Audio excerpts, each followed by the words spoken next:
Today we are going to look at factoring trinomials, so something with 3 terms, when a is not equal to 1. Now, we aren't just looking at any random trinomial. We are going to look at trinomials that are in the form ax squared plus bx plus c, which means there's an x squared, an x to the first, and then a constant. Okay. The method that we're looking at today only works for trinomials in this form. It doesn't work for other trinomials.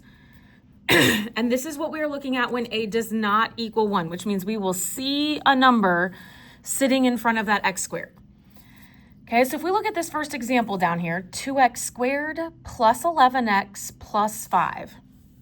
If we want to factor this trinomial, first we need to make sure we're in the right form. A number, x squared, plus bx plus c. So we are. Okay, so the first thing that we are going to do is we are going to multiply a times c.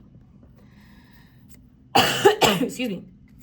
So we're going to multiply the number in front of x squared with the constant, the number that does not have a variable. So I'm going to take 2 times 5, which gives me 10. The next thing that I am going to do is I am going to list all of the factors. Now, for some of you, you might be able to do this with mental math. For some of you, you might need to pull up a calculator. Now, 10 isn't a complicated number, but this number can get big, right? So we'll say 10 divided by 1 is 10. So 1 times 10 is 10. 10 divided by 2 is 5. So 2 times 5 is 10. You will want to make this complete list. Now, again, 10 isn't a tricky one, but just for sake of understanding how it works. If we tried 3, 10 divided by 3 is a decimal, so that's not an option. 10 divided by 4 is a decimal, so that's not an option. The next number that I would write down is 5, and 5 is already in my list, which means I know I have all of my numbers. Sometimes as the numbers get bigger, it's trickier to know that you have all of the possible sets. Then we are going to find the sum of the factors.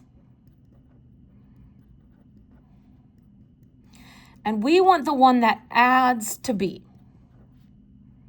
So remember, b is that middle term, the number in front of the x. So I'm going to add 1 plus 10 equals 11, 2 plus 5 equals 7. And I want the set that adds up to b. So b is 11, so I want to pick this 1 and 10. So my next step is that I'm going to rewrite this trinomial into 4 terms. Because the reality is we don't factor trinomials. We really truly just factor by grouping. Okay, so I'm going to take this middle 11x, and I'm going to say 11x is the same thing as a positive 1 and a positive 10, right? 1 plus 10 is 11. Now, I don't want 1 plus 10 to be 11. I want 1x plus 10x to be 11x. Then this last term, this 5 is going to come straight down, and this 2x squared is going to come straight down. Once we are at this point, this looks like the problems we have been doing, and our last step is just going to be to factor by grouping. Now, obviously, factor by grouping has several steps, so if you're not sure how to factor by grouping, you'll want to go back and watch old video notes. All right, so we're going to split this in half, so we're going to pull our GCF out of the left, so that's going to be an x or a 1x. Okay, our GCF on the right is 5. All right, we're checking our binomials match, which is good. So I'm going to have an x plus 5 and a 2x plus 1.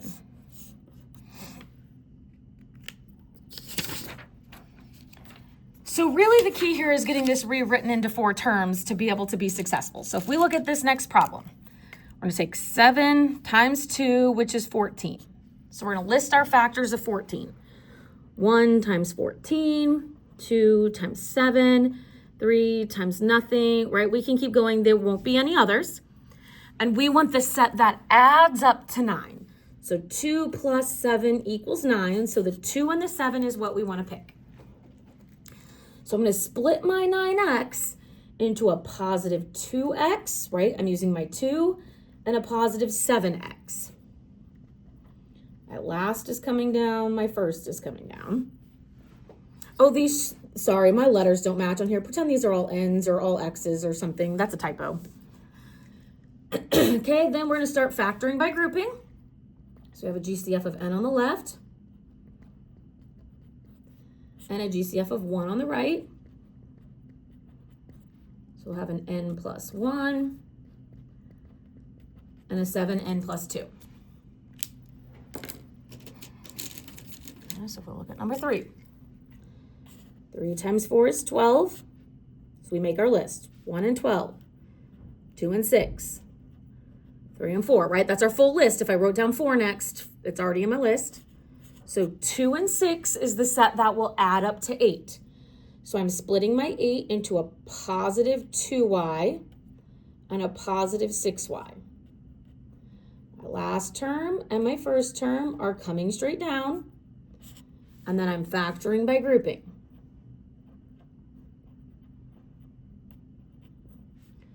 Right, I'm factoring the GCF out of each side. Which again, if you are struggling with the factoring by grouping part, go back and watch old video notes to see those steps for factoring by grouping.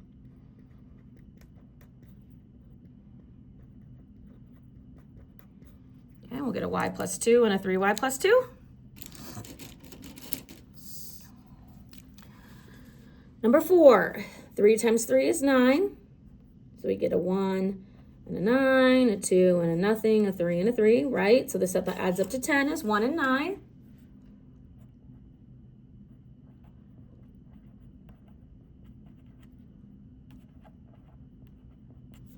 So we'll split in half and we will factor by grouping.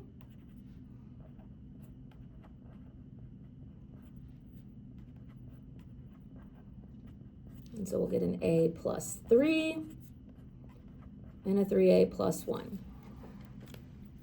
Now, once we have this process down, we then need to be able to be okay with larger numbers, right? So if we take 12 times 5,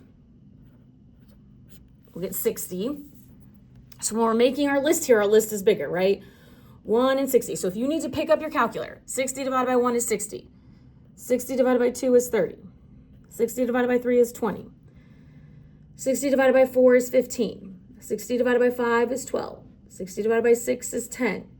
7 and nothing, right? 8 and nothing, 9 and nothing.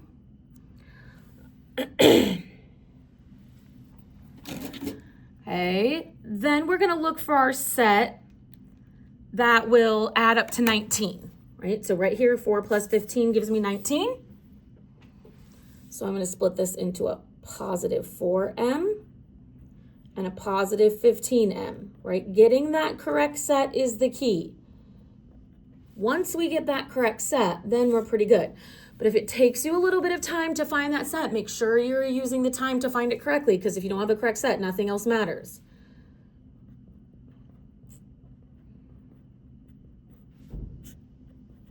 And we'll factor by grouping. So we'll get a 4m plus 5.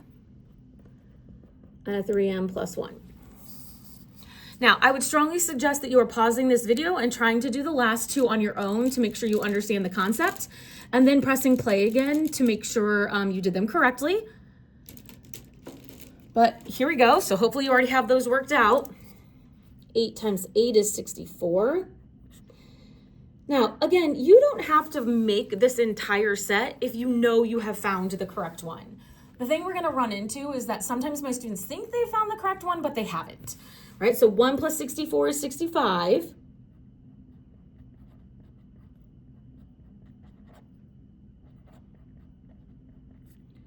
So we'll factor by grouping.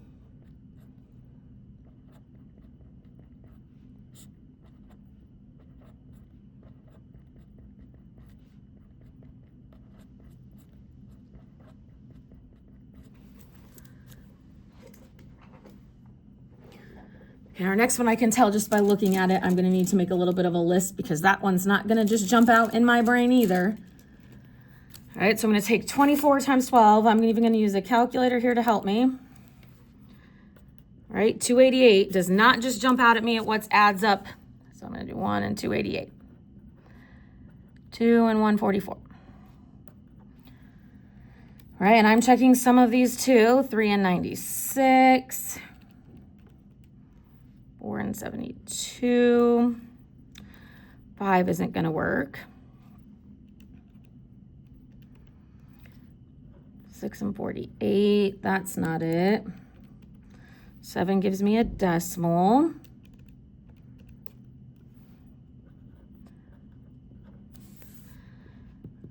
That's not it. Let's see, 288 divided by 9. All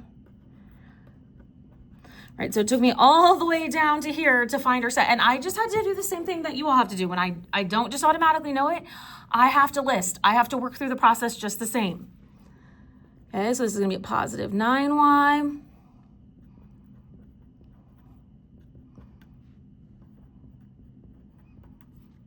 Okay, let's see, we'll factor by grouping. So we can take a 3 out, a 3y out over here.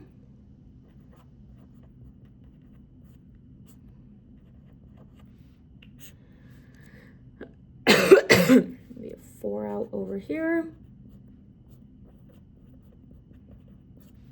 We have 3y plus 4 and 8y plus 3.